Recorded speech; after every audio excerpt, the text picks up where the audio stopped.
नमस्कार, news bioscope देख रहे हैं आप। मैं हूं मनीष कुमार वर्मा। तो आपको बता दें, बिहार में श्याम रजक ने आरजेडी छोड़ दी है और जिसके बाद कहा जा रहा है कि एक बड़ा झटका जो है आरजेडी को लगा है। श्याम रजक के जाने से आरजेडी को एक बड़ा झटका लगा है। वहीं इस दौरान काफ़ी सारे एलिगेशन जो है श्याम रजक ने आरजेडी पर लगाए, लालू प्रसाद यादव पर लगाए हैं।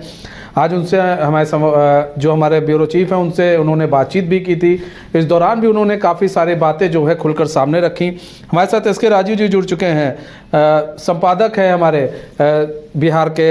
एसके राजीव जी, श्याम रजक ने आरजेडी छोड़ दी, ऐसे में आरजेडी छोड़ने के बाद आरजेडी को कितना नुकसान हो सकता है? आज उनसे आपने बातचीत की थी, क्या कुछ देखने को मिला? जब बातचीत की उन्होंने क्या कुछ कहा, क्या कुछ दर्द बयां किया?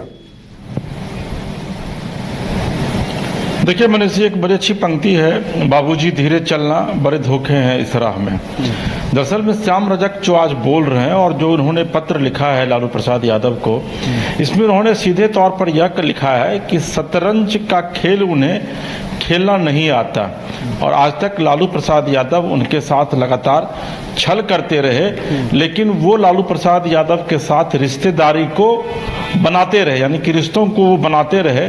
और जब हमारी उनसे बातचीत हुई तो उन्होंने भी बातचीत में भी उन्होंने ये बातें कही। उन्होंने कहा कि 1990 से लेकर के 2005 तक लालू प्रसाद यादव के साथ थे। वो मंत्री भी रहे उनके मंत्रिमंडल में, राबड़ी देवी के मंत्रिमंडल में भी वो उनके सहयोगी रहे।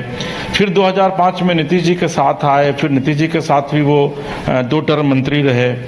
और 2019 में वो आरजेडी के साथ इसलिए गए हुए थे क्योंकि लालू प्रसाद यादव उस समय जेल में थे और उनको ये लग रहा था कि लालू प्रसाद यादव को जेल से निकालना जरूरी है।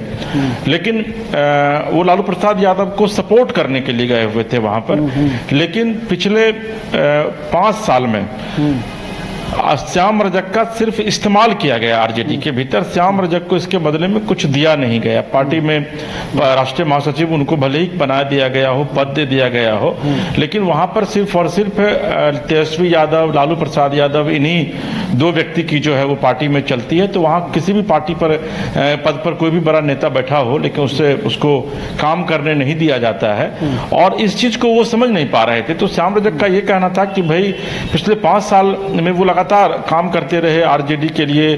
चुनाव प्रचार में उन्होंने पार्टिसिपेट किया, भाग लिया।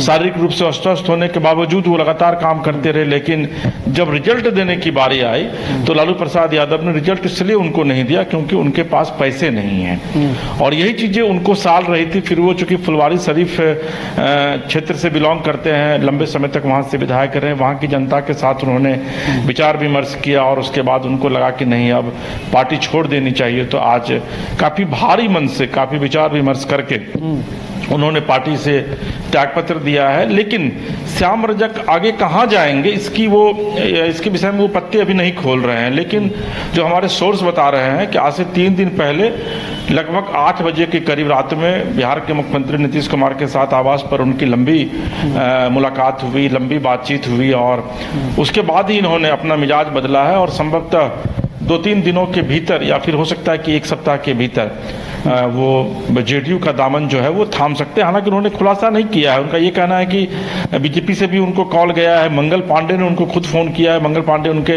बड़े अच्छे मित्र हैं, लेकिन जो उनकी जो अपनी स्ट्रेटेजी रही है, चूंकि वो समाजवादी पृष्ठभूमि से आते हैं, समाजवादी रहे हैं, चंद्रशेखर के वो शिष्य रहे हैं, लोहिया को मानने वाले व्यक्ति रहे हैं, तो वो बीजेपी में नहीं जा सकते हैं। तो उनके पास 2 ही विकल्प हैं, या तो वो जेडीयू में जाए या फिर राजनीति से संन्यास लें। तो उन्होंने कहा है कि 1 सप्ताह के भीतर आपको पता चल जाएगा कि मैं कहां जा रहा हूं और आने वाले दिनों में जो हमारे सूत्र बता रहे हैं कि वो जेडीयू का दामन थामने जा रहे हैं। जी मनीष जी, मतलब ये सूत्रों के हवाले से खबर है। लेकिन अब यहाँ पर बार बार ये आ रहा है कि देखिए, जो कई बार पार्टी छोड़ता है उस पर जो है उन्हीं के क्षेत्र के लोग भी भरोसा नहीं करते कि बार बार आप इधर आते हैं, कभी उधर जाते हैं, कभी इधर आते हैं, कभी उधर जाते हैं। क्षेत्र के लोग भी उन पर भरोसा नहीं करेंगे ना। ऐसे में तो या तो एक स्टैंड क्लियर करें कि या तो उनको राजद में रहना है या तो फिर उनको जेडीयू में रहना है, कहीं भी रहना, स्टैंड क्लियर करें। क्योंकि हर जगह हर पार्टी की अपनी एक मोनोपोली होती है, उस हिसाब से वो काम करती है।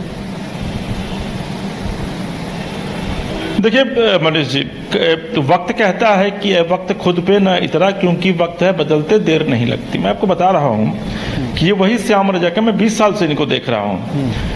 ये वही श्याम रजक है कि एक जमाने में इनकी तूती बोला करती थी। मुझे आज भी याद है कि 2018 में जब बिहार में मांझी के बाद अगर ये था कि मांझी को हटा करके फिर से किसी और को मुख्यमंत्री बनाना है, तो श्याम रजक के आवास पर जो है वो लंबी बैठक हुई थी तमाम जेडीयू के विधायकों की, और ये कहा जा रहा था कि श्याम रजक जो है वो कभी भी मुख्यमंत्री का औथ ले सकते हैं।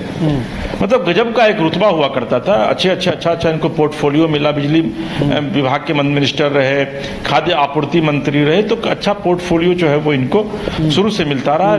और उस समय जो इनके चेहरे की चमक थी, और आज आप देखिए स्क्रीन पर अभी आप देख रहे हैं, तो आज चूंकि मैं भी लंबे समय बाद मेरी इनसे मुलाकात आज हुई, तो मैं खुद भी अचंभित था। मैंने इनसे पूछा भी कि भाई आप ऐसा हाल बना के क्यों रखें, चूंकि मीडिया कर्मियों की बहुत ज्यादा वहां भीड़ थी, तो बहुत लंबी बातचीत मेरी नहीं हुई। लेकिन जब मैं अनौपचारिक बातचीत मैंने उनसे की 2 मिनट, मैंने कहा कि भाई ये हाल, तो उन्होंने बताया कि कुछ दिन पहले उनको ब्रेन स्ट्रोक हुआ था, उनकी पत्नी बीमार चल रही है। अब बताइए कि राजनीति में लगभग 4-5 टर्म मंत्री रहने वाला व्यक्ति, और आज आप उनके चेहरे को देखकर खुद समझ पा रहे होंगे कि सत्ता में नहीं रहने के बाद किसी भी व्यक्ति का क्या हश्र होता है। उसकी एक वानगी भर जो है वो श्याम रजक है। और यही बात श्याम रजक को ये चीज लग रही थी कि भाई अब हम अगर सत्ता में फिर नहीं गए, अगर हम विधायक नहीं बने, तो फिर मेरा लाइफ जो है वो लगभग खत्म हो जाएगा। और यही वजह है कि वो जेडीयू का दामन थामने जा रहे हैं। और उनको ये पता है कि फुलवारी शरीफ से अगर वो चुनाव लड़ेंगे, अगर जेडीयू के टिकट पर, चूंकि अगले साल चुनाव है, 1 साल बाद बिहार में चुनाव होना है, और 1 साल का वक्त काफी, देखिए मनीष जी, एक चीज को समझना होगा कि हिंदुस्तान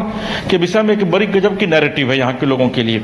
वो ये है कि भाई यहाँ के लोग किसी भी बातों को बहुत जल्दी भूल जाते हैं। तो अभी चूंकि 1 साल का वक्त है, और इस 1 साल के भीतर श्याम रजक अगर जेडीयू का दामन थाम लेते हैं और फिर वो जनता के बीच जाते हैं, तो निश्चित तौर पर एनडीए बिहार में मजबूत स्थिति में। और अभी आप देखे होंगे कि जो लोकसभा चुनाव का जो परिणाम आया है, उसमें 243 विधानसभा में से 176 पर एनडीए ने लीड लिया है। तो ऐसी स्थिति में श्याम रजक को यह चीज लग रहा है कि अब अगर उनका कैरियर कहीं सिक्योर है, तो वो निश्चित तौर पर वो जेडीयू या फिर एनडीए में सिक्योर है, और इसी वजह से वो जेडीयू का दामन भी थाम रहे हैं। और मुझे लगता है कि निश्चित तौर पर अगर जेडीयू में जाएंगे, तो अभी जो उनकी स्थिति है आरजेडी में जो हाशिए पर है, निश्चित तौर पर उससे जरूर मजबूत स्थिति में जेडीयू में वो रहेंगे। जी मनीष जी। ठीक है एस के राजू, बहुत बहुत धन्यवाद हमारे साथ जुड़ने के लिए और तमाम जानकारी साझा करने के लिए। तो आपको बता दें कि आपने देखा कि किस तरह से जो है श्याम रजक ने फिलहाल आरजेडी छोड़ दी। अभी उन्होंने अपने पत्ते नहीं खोले हैं कि वो अगले किस पार्टी में जाएंगे।